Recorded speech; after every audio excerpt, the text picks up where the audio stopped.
નમસ્કાર સર્વ દર્શક મિત્રોને સ્વાગત છે તમારું અમારા નવા એક બ્લોગમાં જેનું નામ છે પરાગ સાતા બ્લોગ.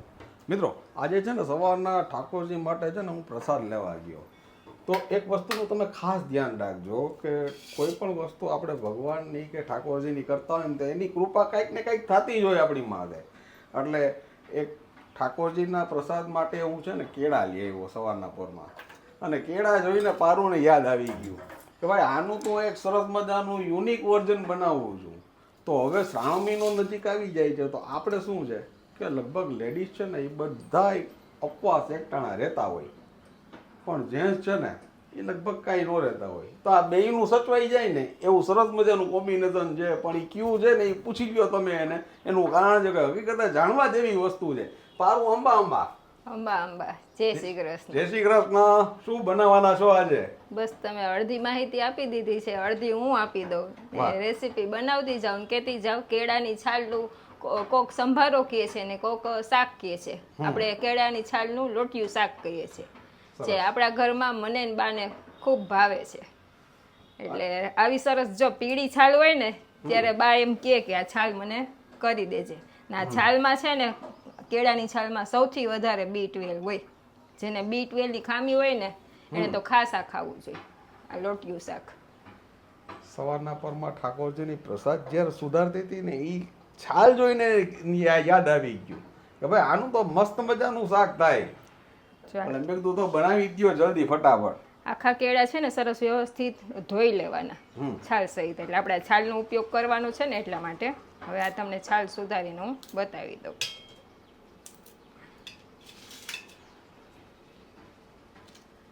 મિત્રો કેળા છે ને ખાસ ધોજો, એનું કારણ છે તમને બધાને ખબર જ છે કે કેળા અત્યારે થોડાક કેમિકલ વાળા આવે છે એટલે ધોઈ નાખો ને તો એની માથેનું કેમિકલ નીકળી જાય. જો આ છે ને આ બધી છાલ છે ને આપણે અલગ પાડ લેવાની છે. કેવી મસ્ત છાલ છે જો એની, એકદમ દરવાળી સરસ છે પીળી. આવી છાલનું શાક સરસ છે ને જાડી છે ને દરવાળી હોય ને એનું સાઈડમાં દર જો છે. હા બસ હવે આવ્યું. હા બસ આવી છાલ બધી આપણે લઈ લેવાની ને એને છે ને આ રીતે કટિંગ કરી દેવાની બધી છાલ. એ સુધારાઈ જાય ને તો એમાં અવાજ આવે. જો અવાજ આવે. આ રીતે આપણે બધી છાલ સુધારી લેશું ને જ્યારે કરવું હોય ને ત્યારે જ કરવાનું, ખાસ ખોલીને. અને આ ઓપ્શન મને તમારા માટે ઠીક એટલા માટે લાગ્યું કે આજે હું ને તમે, એટલે કે અમે તો હું તો બે જણા જી, તમને બધાને ખબર જ છે. એટલે તમારા માટે એકલા રહેતા હોય એના માટે હવે બે જણામાંથી એક જણું ઓપોઝિટ રહેતું બીજાને શું કરું, તો એકના માટે લોટવાળું શાક થઈ જાય ને કેળા ઉપવાસી કેળા ખાઈ લઈએ ને વગર ઉપવાસી શાક ખાઈ લઈએ. થઈ ગયું ને બેયનું કામ. બેયનું થઈ ગયું. તો પછી ભાઈ આવા નાની નાની વસ્તુમાંથી મોટા મોટા રસ્તા નીકળી જાય એવી રીતે જીવન જીવી જવાય. આપણા વડીલોની આ તો બધી સૂઝબૂઝ હતી. યસ. ફાઇનલી આજે થોડુંક પાછું મોડું થઈ ગયું હતું, એ તમને કહેવાનું રહી ગયું. મારા બધું તમને કહેવું જોઈએ ને. જો કાલે જે આપણે છે ને ગોળો ફોડ્યો હતો ને, આ નવો આવી ગયો, બરોબર ને? એટલે હવે એમાં પાણી ભરીને રાખ્યું છે, બતાવી દઉં તમને. છે એટલે શું છે કે વાતળ હોય ને બધી બુરાઈ જાય. એ છે ને સરસ મજાનું એક કામ કરવા ગયા હતા ને એટલે સહેજ મોડું થઈ ગયું. જો આટલું સુધાર્યું હતા ને આ છાલ માંડી કાઢી પડવા. એટલે બનાવતી વખતે જ કેળા ખોલી ને સુધારવાનું એટલા માટે ખાસ. સાચી વાત છે. ચાલો હવે આપણે પેન ગરમ કરવા મૂકી દઈશું ને શાકને વઘાર મારી દઈશું. લોટવાળું શાક હોય ને એટલે થોડુંક તેલ આગળ પડતું આવે. 4 કેળાની છાલ છે એમાં 2 પાવરે લીધું છે આપણે. ને આ આપણે લોટ લીધો છે, જો લગભગ છાલ હોય એટલી જ લેવાની, વધારે ગમતો હોય તો વધારે એડ કરવાનો. ને આમાં 1 ચમચી આ રીતે તેલ એડ કરી ને લોટને છે ને આ રીતે મોણ દઈ દેવાનું છે. ચણાના લોટમાં મોણ દઈ દેવાનું એટલે ગાંઠા ન પડે. બરોબર. આ સિક્રેટ છે ભાઈ આ ત્યારની ટ્રીક અને ટેપ. અમુક વાર આ લોટવાળું શાક કરે ને તો ગાંઠા ગાંઠા થઈ જાય એટલા માટે. ચાલો આપણું તેલ ગરમ થઈ ગયું છે. આવી ગયું 1 ચમચી જીરું, આવી ગઈ 1 ચમચી વરિયાળી. આ ખાસ એડ કરજો, આ શાકમાં સરસ ટેસ્ટ આવે છે એટલા માટે. ઓકે. જીરું ને વરિયાળી આપણા તતડી ગયા છે. આવી ગઈ અડધી ચમચી હિંગ. હવે આપણે આ કેળાની છાલ છે ને એને એડ કરી દઈશું.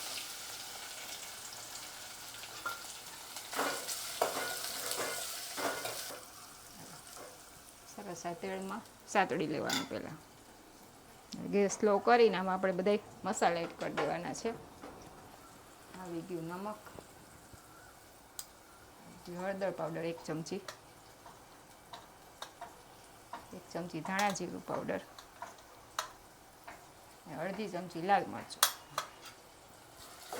તીખું ખાવું હોય તો તમારે કરવાનું, બાકી આ નોર્મલ જ મજા આવે શાક ખાવાની. મસાલા અને આ કેળાની છાલ ને બધું આપણું તેલમાં સરસ સતળાઈ ગયું છે. હવે આમાં છે ને 2-3 ચમચી જ પાણી એડ કરવાનું છે. બહુ બધું પાણી એડ નહીં કરવાનું, કારણ કે આપણો લોટ અંદર ચડી જાય એટલા પૂરતું. આમાં 4 ચમચી જેટલું પાણી આપણે એડ કર્યું છે.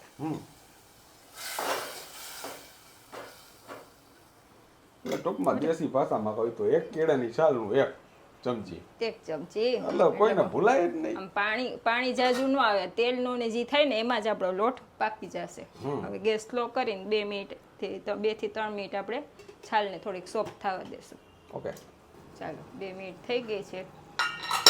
સરસ ચા આપણું ઉકળી ગયું છે પાણી મસાલા અંદર. હવે એમાં ચણાનો લોટ છે ને આ રીતે થોડું થોડું એડ કરતું જવાનું, હલાવતું જવાનું.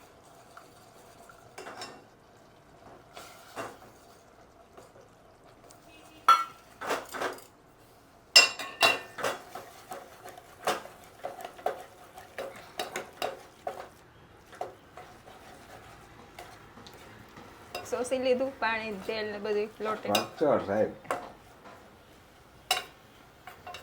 લચકા પડતું જ થાય છે. છાલુ ને મસાલા ચડી ગયા એની રીતે મસ્ત, અને લોટે હવે ચડી જશે. ચડી જશે.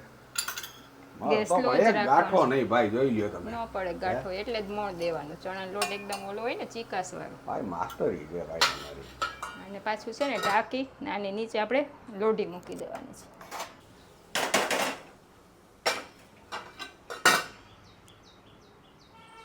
પાછું 4-5 મિનિટ રહેવા દેવાનું આ રીતે નીચે લોઢી મૂકી, એટલે આપણો ચણાનો લોટ છે ને કચાસ જરાય ન રહે. એટલે આને વિષમમાં મૂક્યું કહેવાય ને કે ન કહેવાય? હા, લોટ હરખો ચડી જાય ને એટલા માટે. જો ભાઈ આ છે દેશી પદ્ધતિ, અને હવે આનું જે શાક થાય ને એ અફલાતૂન થાય. 3-4 મિનિટ થઈ ગઈ છે.